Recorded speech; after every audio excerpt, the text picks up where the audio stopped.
Alors, notre troisième grand-mère, c'est simplement une tentative pour complexifier davantage la sémantique, c'est-à-dire avoir davantage de rattachements possibles, puis de regarder qu'est-ce que ça peut nous donner au final comme construction.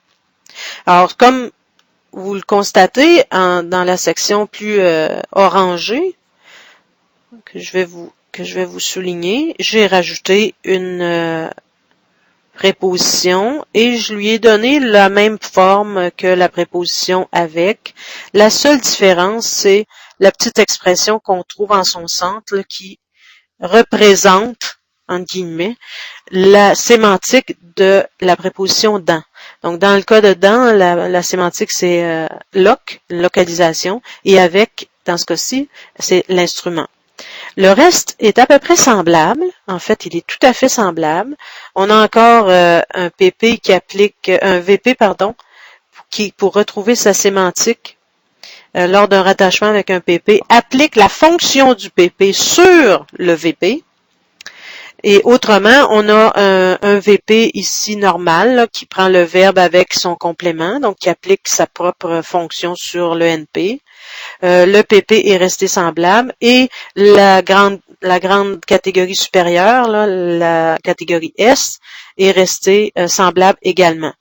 Alors, on va juste regarder assez rapidement l'analyse qui en résulte. Alors, je l'ai fait en deux petites étapes. Alors, on va commencer par regarder une première section, celle du haut, qui représente en fait « tu as Marie » avec la corde. Donc ça, c'est quelque chose qu'on connaît déjà. Donc « tu es Marie », il y a déjà un petit lambda Y là, qui vient de sauter.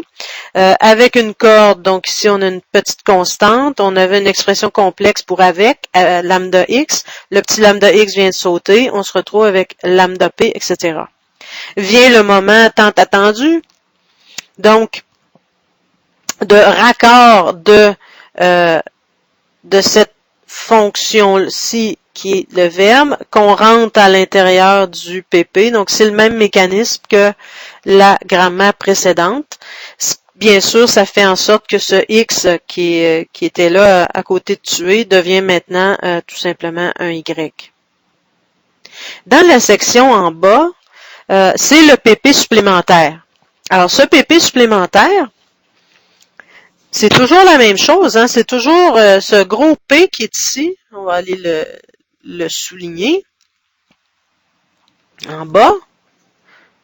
Hein? Donc, dans la cuisine, donc la seule différence ici, c'est qu'on a notre petite lambda X là, qui a disparu. On se retrouve avec lambda P, etc., mais avec log cuisine. Et encore une fois, bien sûr, c'est le PP, hein? C'est le PP qui est la fonction qui va recevoir un argument. Donc, le petit ou le gros, ou la plus grosse expression qu'on vient de construire précédemment, c'est elle, cette grosse fonction-là, qui va rentrer dans le P qui est ici. Donc, regardons qu'est-ce que ça va nous donner. Ça va nous donner, bien sûr, N log cuisine avec N instrument corde tuer Y Marie. Donc, d'où vient cette expression que je viens de souligner? Ça vient du côté gauche de l'arbre. D'où vient le log cuisine? Bien sûr, il vient du PP. Alors, si on regarde en finale ce que ça nous donne, il nous reste, bien sûr, un seul argument à combler, c'est le Y. Et ce Y va être comblé par Jean. Alors, on voit bien Jean qui était prendre sa place dans l'expression.